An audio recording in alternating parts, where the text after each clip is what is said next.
This is it, what? Fettuccine with the team, we getting lit. What? Got it rolled up, now who really tryna hit? One, puff, puff, then we pass. Then we pass. Then we pass. Man, oh man. Does it feel so good to be back again? So good. Wow, man. So good. Wow, listen. Spring flowers, spring showers. And the Herbal Tea Boys are back for hours and hours and hours. Hours. You know what I'm saying? We back. I see what you did You know what I'm saying? there. Just a little something. I see what you did there. Just to let them know, because we awake. We you know awake. what I'm saying? We not playing. We back. We are back. It's been a while. Like, keep it a buck. It's been a little minute. I missed you. I missed you too, I missed man. you. Damn. You know what I'm saying? Like, it's been a long time. Come on, we now. should have never left them I without know. a dope beat. The step two. We got dope beats today. I know, but you think about it. We got this is season 5 right here. We got This a is plethora season of episodes, 5, right? Video, audio. All of that is all available for you. Season 5, though, this is a landmark here. You know what I'm saying? Motherfuckers don't really last this long, especially even in our space. And think about this. But here we are. This is just a random undertaking. We were just like, fuck We it, let's just give it a randomly shot. came out, and look at all the shit that we done been through since the beginning. You know what I'm saying? The beginning. You know what I'm saying? So, like, all of the obstacles that was thrown forth, and we overcame all of that. Yes. You know what I'm saying? Yes. Preach. I love it. But nonetheless, we back with a smacker. we back with a smack and a smile for your ass. Listen, so this is what we gonna do. We introducing a new segment. We are. You know what I'm saying? We back bright. We can't just be out for a hiatus Hold like on, that. hold on. You're not gonna let them know who we are? I got excited. I got a little mad. You got a saw little- that? Thank you for saw see. it, That's right. why I rock with you. That's why this works. That's why I rock with you. Right, period. We gotta let them know who we is. It's your man EarthTone. And your man, the real Peasy, holding you down with the right dose of the highest. No. Come on, man. The Herbal Tea Podcast. We back. Season 5 for y'all. You know what I'm saying? Season 5 look alive. Let's do it, man. Look alive, look alive. Listen, so what we got for him this we coming time? back with a treat. You know what I'm saying? A little gift. We come bearing gifts, right? Period. You know we like the micro segments. That's kind of our bag a little bit. But we got a new one for y'all. We taking it deeper into the music. We taking a closer look at a full-length project, and we're going to call it the Deep Dive, right? Deep dive. The Herbal Tea Podcast Deep Dive, where we select one project, full-length, and we just go in song for song. We each give our commentary, break it down, you know, give our whys and why nots. And of course, we're going to give you our grade, but we're going to hold that to the end. We're going to hold that. Of the segment. We usually top it off. We let you know, all right, boom, this is what I think. And then we break it down on why. We build our case, why we gave that grade. But this time, we're going to break it down song by song. Song by song. You know what I'm saying? And then we're going to give you our grade at the end. we gonna stay break it tuned. down. Enjoy the ride. You ready? I think I'm ready. I'm hyped. I'm excited. So ready. I'm excited.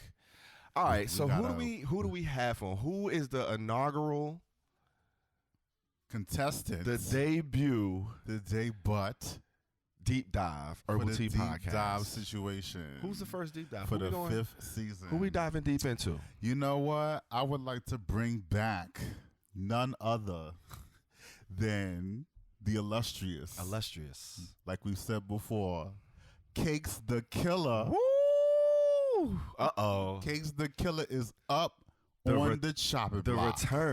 The return. Talk about a return, boy. Okay, and I think we got a good one on our hands to sink our teeth into. We do have a good one. It's a perfect one. So, I mean, if y'all familiar with us, y'all familiar with Case. We had we reviewed him on, what was it, episode 22. Episode 22. Versus first none season. other than Lil Nas X. Yeah. That was like at the end of season 1. We pit them against each other. That was a versus.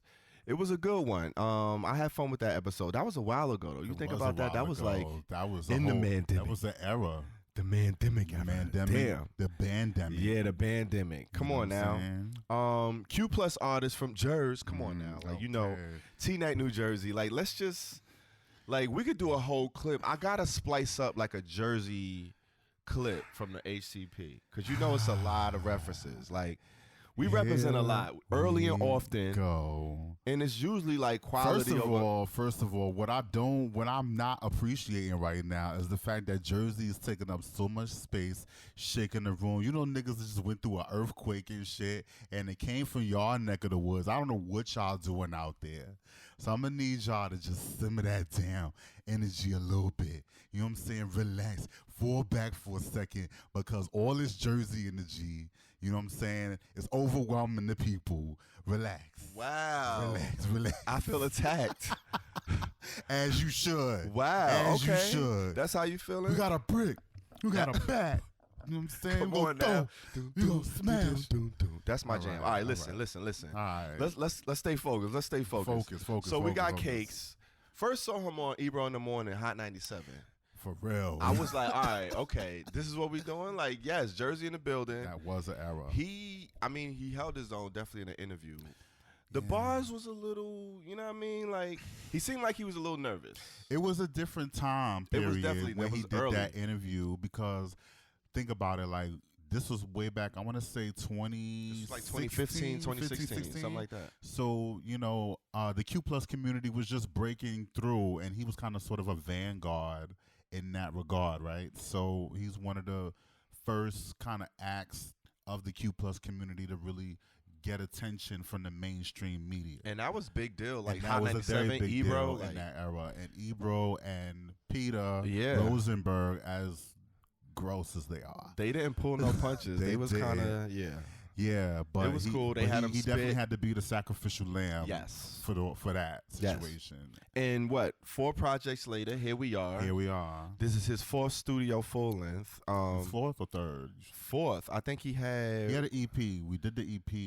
One of his EPs, Motherland. Yeah, Motherland. I think he had a 2.0. He had Motherland 2, something like that. I think so.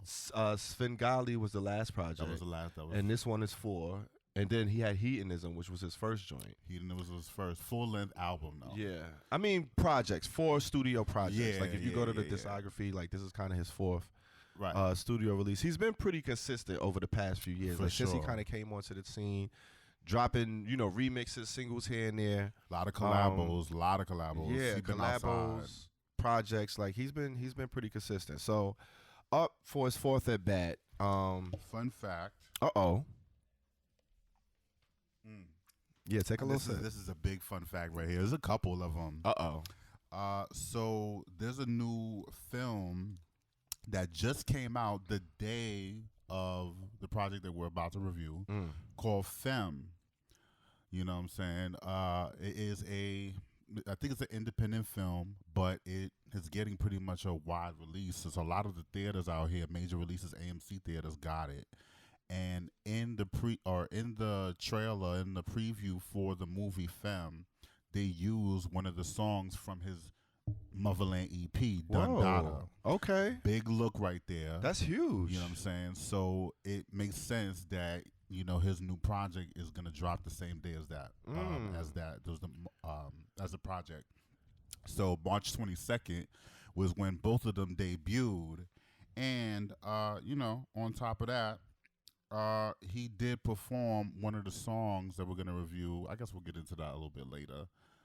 For Colors, but you know, definitely want to give Cakes the Killer props for placing one of his songs on. That's a big look, man. Shout out to him with a Q Plus kind of situation, plot and premise. Dope, love it. Yo, shout out, kudos to him on that. That's dope. That's a big look. Cakes the Killer doing big things out here. Okay, so now we here with Black Sheep. Speaking of, March 22nd, 2024. That's the name of the project, Black Sheep. 11 songs, 27 minutes. 11 songs. What do you think about that title, Black Sheep?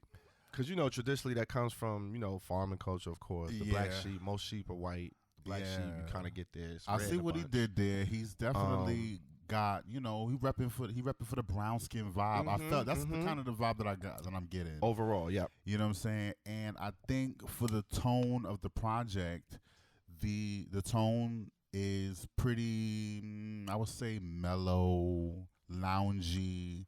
And so I feel like that is what he's getting across with the whole Black Sheep, you know, name situation. There might be an overall theme. We'll get into that, I guess, later. Okay. But for the sound of the project, it fits perfectly. Okay. I like it, too. I dig it. I mean, you hear Black Sheep, it kind of is, you know, reminiscent of Black Sheep the group. It takes me back automatically. When you hear that, every time I hear Black Sheep, I kind of think of that automatically.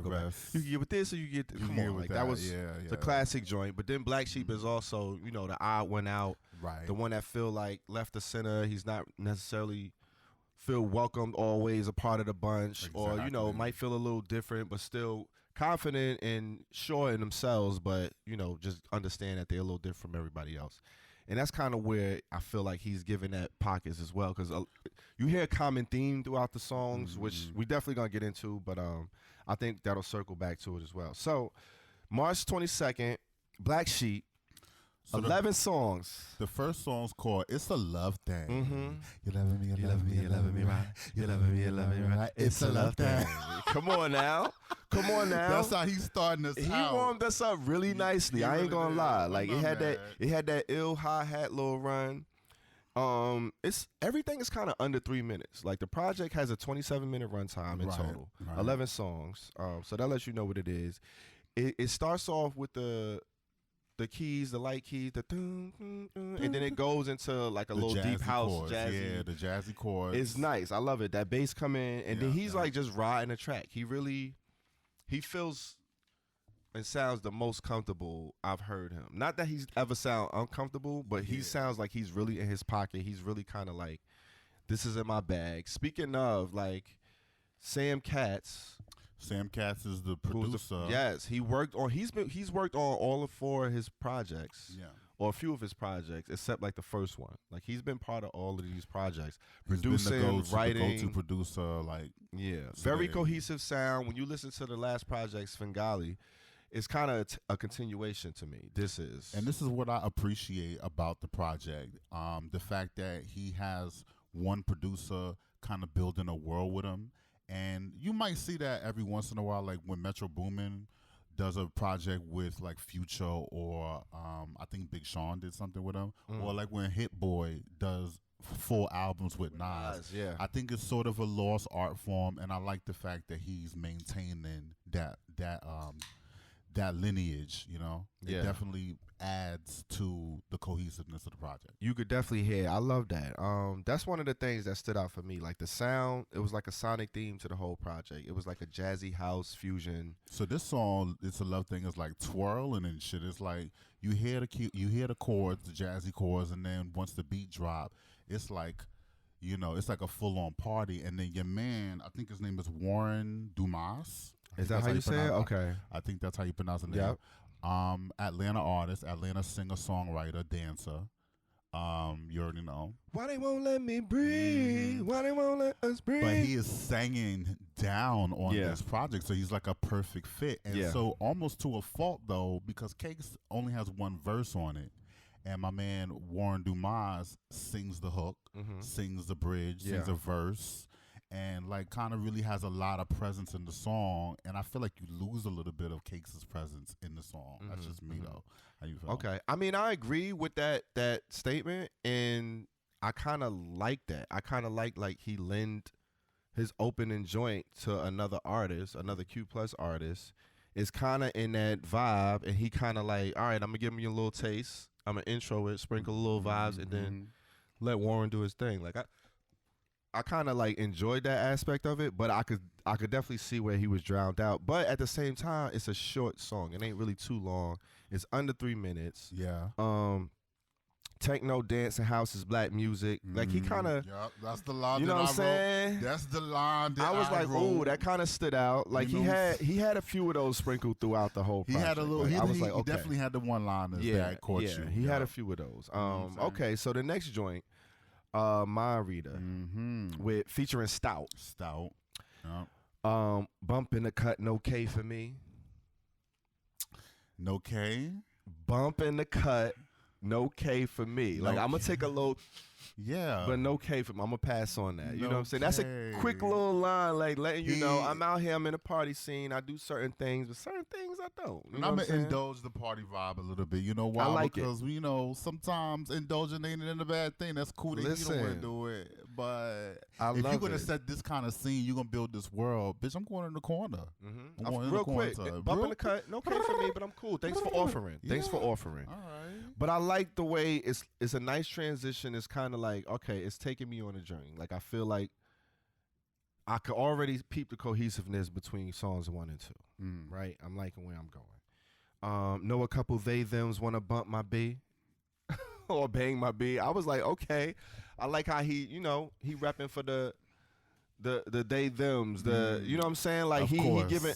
I like the way it's sprinkled in though. It's like it's subtle, but it ain't subtle. Like come on. You be catching the one line. I always be catching those because I be listening for him. I listen for him, but I'll be wanting a little bit more. Okay, I agree. I want a little bit more because you give a little sample there. Like I want you to go in just a little bit more on some of the themes that you cover. Some little shout out, like elaborate. You know what I'm saying? Like what's happening with the day thems? What you doing? Like I'm just I'm just a little bit. But I also thought this beat, as good as it is, I think Stout stands out. The beat's a little bit busy. So my thing is, like when you doing house beats, I think less is more because the house beat is already giving you a vibe. So when the bridge comes in and Stout comes in, I notice the beat kind of loses some of the instrumentation, which is great because her voice carries. But when Case is giving you the pitty pit pat pat, like the quick rhyming, and you got a lot of drums on there, from production standpoint, I think it gets in the way a little bit. That's just my whole thing. In the darkness, but it's definitely catchy. And he did the video for that. He did do the video for that, and it didn't look like Stout was in it. It didn't look he was like riding in the drop top throughout. I think it looked like L.A. Was he in L.A. riding around? He was definitely in L.A. That's what it looked for sure. like. Yeah. And he looked really good in there. And they set the scene. Okay. They went into like a basement party and whatnot. Yeah, it was a vibe. Okay, jazzy fusion. Okay, so the next joint, make me over. Wanna make me over? Can you make me over? Let's make me over. Wanna make me over? Okay, it opens up with the suspenseful synth melody, which I liked. It kind of pivots the mood of the project a little bit. I feel like you said, he's working with the same producer, Sam Katz. It's a cohesiveness. He's doing all of the production, so he knows where Cakes wants to go. They agree on a common theme, and he's kind of playing off of that, right? You can hear it in this as well. But I like how it gets quiet, and it gives you that chance to pivot. And then Case comes in. The way he comes in is patient, is calm. He's like almost whispering to the big kid part. You know what I'm saying? Like, all right. The thing that shines on this project for me is the production, the cohesiveness, and then the flows and the presence. That is where he kind of like, he shines. That's his bag. That's his pocket. I agree with you wholeheartedly as far as like the lyrics, the one-liners. Like it could be a lot more. He gives the presence that like, all right, I'm better than all of these niggas. Yeah. I can rap better than y'all, but you're not really giving me too many like there's poignant. A little bit more to be desired. Yeah, for sure. Yeah, definitely. And I catch like glimpses, and then I find myself like, all right, finding a lot of lulls between those moments. Right. So make me over. I like the flow changes that he does. Yeah. He's definitely talking his shit on here. Like he got like it's the common themes conceptually. It's like, all right, I'm overseas, I'm toured, I'm booked. Yeah. High fashion and like niggas want to fuck me, niggas want to flirt with me. You know what I'm saying? Yeah. Those are the common themes. Standard party raps for queers. Yes. Q plus community shit, which is fine to a certain extent. Okay. The bass line, it was like a sparse, jazzy bass line, but it was like intentful. When you heard it, it was like, it kind of gave you what you. I was enjoying the production on here overall so far from these first 3 joints. I think that song kind of it was a meh. All right. So to the next joint, what you think? Foreplay. F-O-U-R, the number foreplay, or like foreplay before play. You know what I'm saying? You know the vibes. Another smooth groove, purring delivery, because you know how you do deep voice. Yeah, I feel like that's a common theme with Q plus rappers.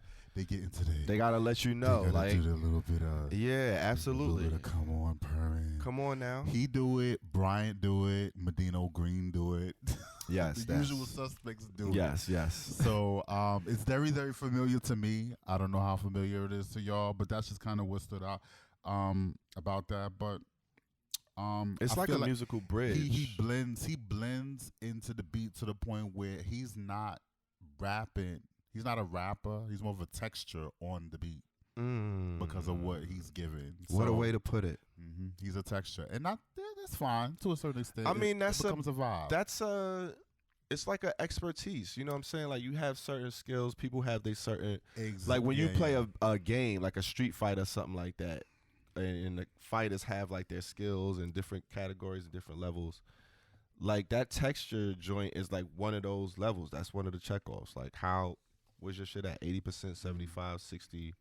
Some people don't have that. That's what I was like alluding to as far as like the flow and the presence and the delivery. Like those things kind of. And not for nothing. It takes a certain level of talent to do that. Yes, you know absolutely. Saying? Because like not everybody can ride the beat. Not everybody can conjure their tone to do certain things to kind of give the sexiness, to give the presence. Mm-hmm.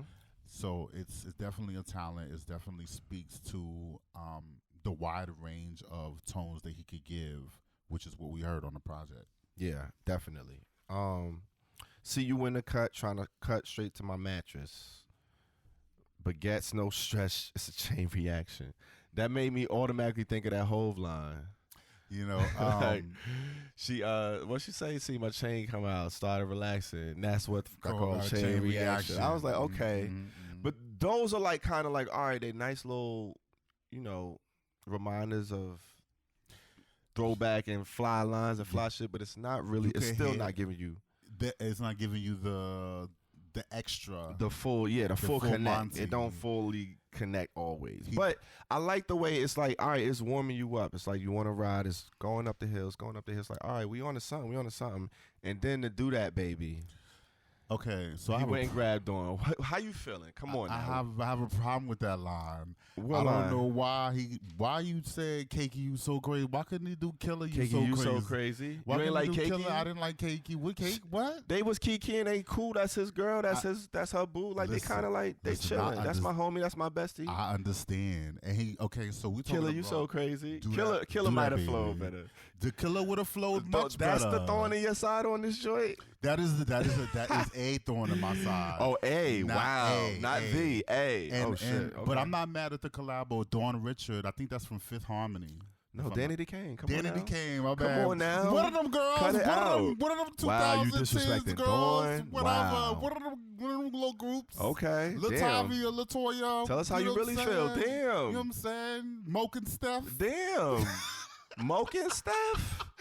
You know wow. What I'm saying? Okay. Sisters with voices. Oh, you just gonna keep going? Okay. Right. You Get your shit on. Right. I hear you. I hear all them sisters doing their thing. They all got voices. Yeah. They all got voices. You know what I'm saying? Yeah. Maxine and Dawn Robinson. Maxine. Mm-hmm, okay. Mm-hmm. All right. Well, tell us how you really feel. Do that, sure. baby. Yeah, definitely. They definitely fit in right together. And then I also read that Cakes is writing this stuff, so he's getting his pen on, being like a songwriter instead of just being a rapper. So he's writing these parts for these guests that's on here, and like kind of guiding them. So I hear why the blending works, and I hear the talent there. The texture. I thought it was a good musical choice grabbing Dawn for this joint. I felt like she sounds really good on this joint. The parts he gave her sound good as far as the hook. Yeah. He even had a spitting on here. They had like a little Jada Styles moment going back and forth. And I enjoyed that. I was like, okay, I enjoyed that. I was entertained. This kind of took a shift in the project for me. It was like, all right, it went up again. Like if you drive stick, brought it up. and you kind of like shifted to the next gear. It was like, all right, whoa, we kind of shifted a little bit. Yeah, we kind of shifted up a little bit. Now my ex-man sticking to me like a magnet. Come on now, that was a little. It was slick, but it's like it was slick. He was He gave me moments of those. They was a little bit. They were a little more sparse than I would have preferred. But they were there. They were there. You know what I'm saying? They were there. I was seeing tail rhyme. I looked it up. So like rhyme schemes. He did a lot of in the magnet in the magnet, like rhyme in the last sentence, the last word on the last sentence. Yeah. It's called tail rhyme scheme or strophic rhyme scheme. I looked it up. I was like, okay, what? Yeah. You got the terminology. Come on, because I went because he did it so frequently, so early and often. I was like, all right, he's kind of sticking to like a same flow. It sounds good when he does it, but I'm noticing he's kind of relying on it. It's like a he not a crutch, but it's like, all right, I'm gonna go to this. I'm hearing it in every song. Yeah, he'll vary it up here and there, but that's gonna pop up on every joint. That's definitely a go-to for him. Yeah. Do it for the boys that be voguing like they sister. Like he was giving a couple of little make you double ballad. Oh, okay, like all right. But it wasn't like haymakers. It wasn't, you know what I mean? Like they weren't haymakers. They were like strong jabs. A few strong jabs here and there. All right, on to the next one. Who we got next? What's the next song? Global Entry. I love that title, first of all, because if you know anything about traveling, TSA, pre-check, global entry, and then it's clear. So stamps you can keep going. You know what I'm saying? Like that's just like how you could get and skip the line sometimes when you at the airport. You pay a little extra, pay the little fee. You get global entry on your passport or your pre-check. You know what I'm saying? You get to go through a different line. Oh, so we globetrotting? Is that what you saying? I'm just saying, if you know type shit. When you hear global entry, you kind of just know. I mean, I'm a newbie to it. I just got put on. Shout out to my boo. You know what I'm saying? Shout out to boo. I love the title of that joint. It was cute. But that's another thing, falling into the theme. Like I tours overseas, stunting on you hoes. Y'all can't fuck with me over here. I'm in Europe. I'm in London. He's sticking close to the script. I'm out here. Yeah, exactly. Definitely sticking to the script. Presence, but not a lot of substance on this track for me. So, I can't even read my shit.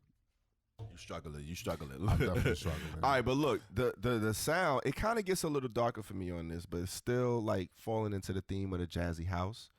But it takes a little, not menacing, but it's a little bit of a darker tone with the production on this one. I love like the little 2-bar drum to the intro, and then it's like a little intro or audio intro to the beat, and then it goes in. I might leave it in my will or take it with me like a mummy. That's a slick little line, because that's also feeding into like the common theme. Like, all right, I'm caking now, I'm doing my thing. I got my bag up a little bit. I might share it with, my loved ones, my close ones, leave it in my will, or just bury that shit with me. Yeah, just leave it in my tombstone, leave it in my bury me a G, all of that. Listen, I like it. He does 90s rap really, really well. Is what I'm saying. Is what I really wanted to get at. He has his influences. He always mentions people like Foxy Brown, Lil Kim, Jay-Z, Nicki Minaj. And that New Yorkness is definitely there. He does it to sort of, like I said, again, this is just something that's I'm gonna keep coming back to, is the fact that he got the bluster. It's like a bark, but with no bite. A bark with no bite. There's no bite there. There's no bite there. Okay. So you do cosplay 90s really, really well. That's how you feeling.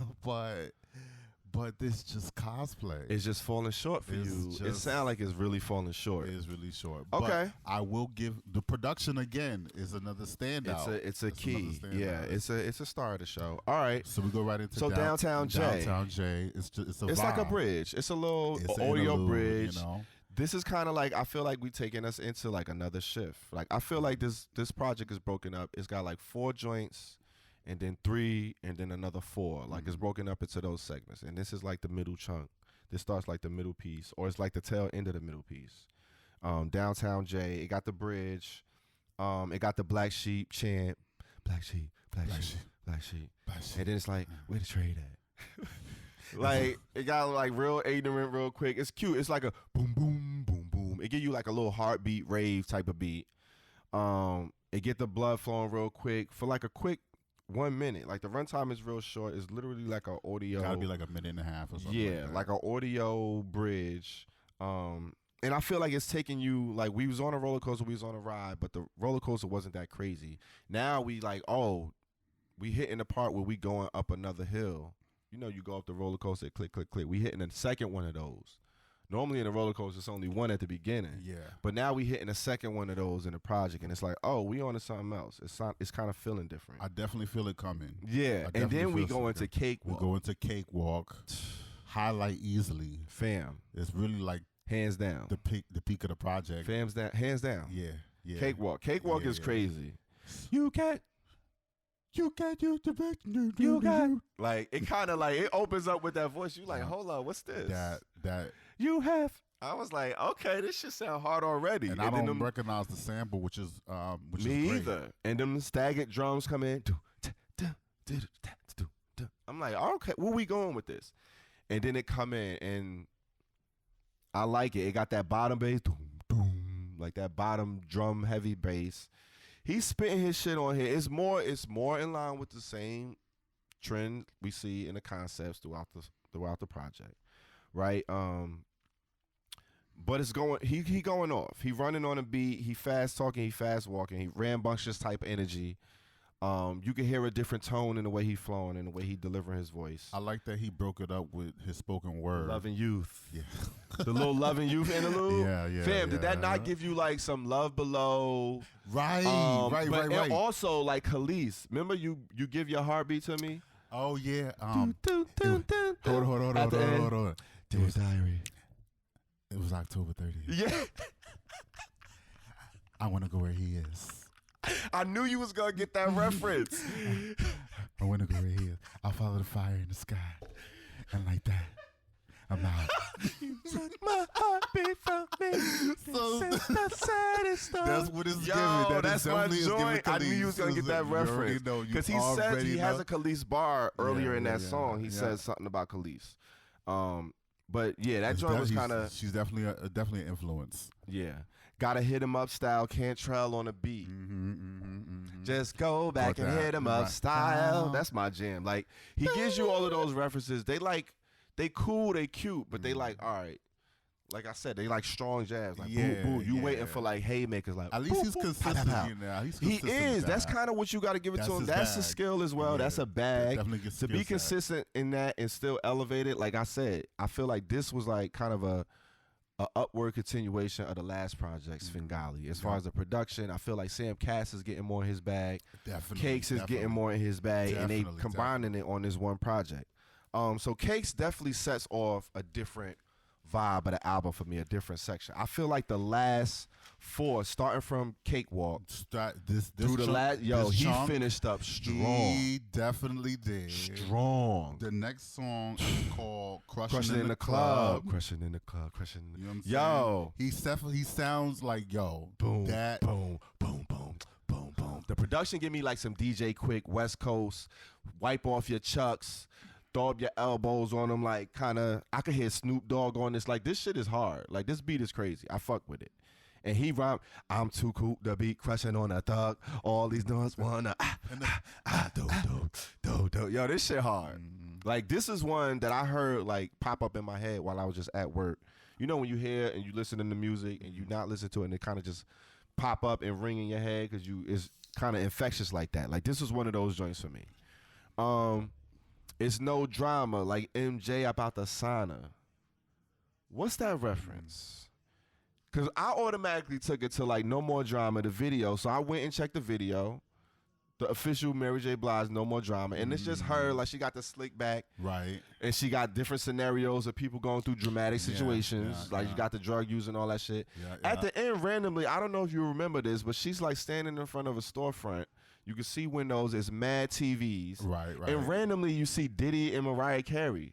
And they mouthing like, no more drama. I'm like, that's a weird coincidence. Like, thinking of the situation that's going on. So I believe that was a reference to, like, Diddy was at one point wanting to sign Mary. Okay. To Babel because she was just coming back. So No More Drama was like her comeback album after, it was a little bit of a lull in her career. So Diddy wanted to, like, revamp her shit and take it back to her Uptown days or her when Diddy was first signing and producing her. Andre so Harrell. I think that's kind of where the reference was going. Got you. I think that's my best guess. It was just interesting to me, but I didn't see when she was coming out the sauna. That's why I was like, okay. Yeah. But it was kind of a slick line, but it just made me do that. Like, I was like, all right. But it was like little moments like that I was like, this project it's a decent joint. Problems for problems. I think that was the best. That's the best of the last. Of the four? Yeah. That was my favorite. That was the one that woke me up. Yeah, the production on that joint is, Sam got in his bag on that one. I like it. And if they gonna move, it's because I need my space. I lay my verses down cleaner than you lay your lace. Like he was, from that stanza on, he kind of went crazy. He ain't let that bitch go. I was like, okay. He kind of ripping and running on this. Rappers want beef, but they don't never want problems. That hook. I don't get that though. That hook is that hook is a problem. For yes, me. It's a dope rap hook. I love a good rap hook. The hook is rappers want beef, but they don't want no problem. I was kind of you ain't love the hook. I didn't love it. I see I see what it is. What it did make me do was like, oh, rappers want beef, but they don't want to. Oh, I'll show you. Yeah. It kind of made me be like, oh, I want a problem. Yeah. You know what I'm saying? Yeah, it's like, all right. Kind of be like, oh, that's how you feel. They don't want a problem. Right, oh, well, we actually do. We actually do. Here we go. The jazzy horns, it was giving me like a Mo Better Blues feel. Even though he had the Spike Lee line where he said, do the right thing like Spike Lee. Yeah, he do it, yeah. It was giving more Mo Better Blues. You went to Mo Better Blues, though. Come on, man. Like, if you know, you know. Like, we know. But I feel you. Like, rappers want beef, but they don't want a problem. Like, all rappers gonna be like, all right, well, come on. Like, I got bars. Like, you rapping, but let's get it popping. Okay. And then he closes out with Ain't Shit Sweet. Ain't Shit Sweet. Name Case the Killer, but ain't shit sweet. I like it. It's giving Tribe Called Quest vibes as far as the production. Hey, oh, hey. He got like the chant that kind of went all the way through. If you listen closely, he's saying that through the whole beat. Like that A-O don't stop the whole time. He even does it after the song ends. He keeps going. Hey, oh. And then he closes out. Thank you. Sam Katz. Thank you, both of you. Now, that one kind of threw me for a little loop because he already had the they, them line, right? Right. So he says, thank you, both of you. I'm like, okay, is he thanking Sam Katz for his production contribution to the project? And Sam Katz considers himself bi gender, so he's like, they, them, both of you? Or, because you hear the sad claps at the end, is it only two people at the show? And he like, the two people in the audience, thank you. Maybe. The both of you. Maybe. It's like, that was kind of a slick way to, it's a double entendre outro. I ain't never hear one of those. Listen, if you know, you know. Listen. I'm glad you saw that. I'm glad you saw I'm all glad of that. you saw all of that. I'm glad you saw all of that. You ain't pick up on all of it. I mean, if you seen it, wow. You show me. Wow. You show me. Okay. Well, how you feeling? Because at the end of the day, we done went through all of the songs. Where you at with it? Let's see. Hold on. Ain't Shit Sweet. How was you? You wasn't. None of y'all impressed me, so how can y'all press me? You know, that was the one-liner that I got from there. Okay, and then the tables will turn, which is a Foxy Brown reference, I believe. But the tables will turn. Yeah. He was. I mean, he was doing that. He was flowing on there, man. I'll give him that. Okay. I'll give him that. Okay. All right. But it sounds like that's all you giving him. I think that's all I'm gonna give him. How you really felt? What you give it? Now that we went through the whole thing, that was fun. That was a deep dive. We dove deep. For real. I feel like we dove pretty deep. Hope y'all got some nuggets from that. Yeah, we dove pretty deep. I gave this project drum roll, please. I gave it a 45 mid, and I'm sticking with that. Ooh, okay, 45. 45. I mean, that's not awful, but like, okay. I gave it a 45 mid for all the reasons that were previously disclosed. Interesting. You know what I'm saying? And definitely giving him props. But I also feel like the star of the show wasn't him. It was the producer. Because the producer broke Sam Katz. Props to him. And you know what's interesting? Because I remember he worked with Proper Villains for the Motherland EP. And I think I said a lot of the same similar things. He gets with producers who know how to build worlds for him, and they definitely should get their credit for that. I love that. So, Proper Villains was credited as a lead artist on Motherland. He did not credit Sam Katz. But, you know, that's a little nitpicky thing. Okay. Nitpicky thing. But Sam Katz did his thing. I think he showed out, and the rhymes that Cakes the Killer gave us were basically just what he normally gives. That's just his bag. Yeah. So 45 mid for me. 45 mid. Interesting. I liked it a tad bit more than you did. Tad bit? How much of a tad? What's a tad? Listen, I gave it a 72% loud. Oh, man. I gave it a 72% loud. You mean you agreed with these people? I enjoyed this project. Like, I feel like it's a straight through listen for me. It's no really skip, right? I didn't feel the need to skip any of these joints. Okay. I listened through all the way like 3 times back to back. Like, it was a nice listen. It's a healthy project, but it's not so long and like drawn out. I like the musical interludes. I like the flows. I like his presence. I like his confidence. The production was phenomenal to me. I thought he maintained the theme. He took you on a journey musically, sonically. Jersey in the building. It definitely stole the show, but I don't necessarily think it's nothing wrong with that, especially when you have a producer that you're working with. You kind of like a tandem anyway. That's part of the name. They understand you. Like y'all rocking together. So like even some of the features, like I feel like stole the show, but like it lends to him picking those features to get on those joints to let them, shine in that capacity. Definitely. I enjoyed the project, man. I thought it was a nice continuation from the last project. The drawbacks for it for me is some of the like lyrical content, some of the lack of range in the content. Yeah. The one-liners, I feel like I could get more punches from him. I feel like he has it in him to do those, but he kind of skates through sometimes and relies too much on the flow and instead of the wordplay. Yeah, right. Yeah. All of that. But that being said, I mean, listen, 72 loud for me. First HTP deep dive, 72%, 45. 45. I mean, it ain't a versus we ain't tallying up, but I think that's a pretty distant rate. That's like a 30% difference right there. Yeah, man. Yeah. Hey, I feel like that's a Jersey curve thing happening. Here we go. I'm gonna go ahead and leave it there. You know what? On that note, y'all go check it out for yourself. Let us know what y'all think in the comments. Hey, we back. We miss y'all. We hope y'all happy to see us. For sure. We here. We doing it. And we gonna end it like we always like to end it, on a high note. This is it, what? Fettuccine with the team, we getting lit. What? Got it rolled up, now who really tryna hit? One, puff, puff, then we pass.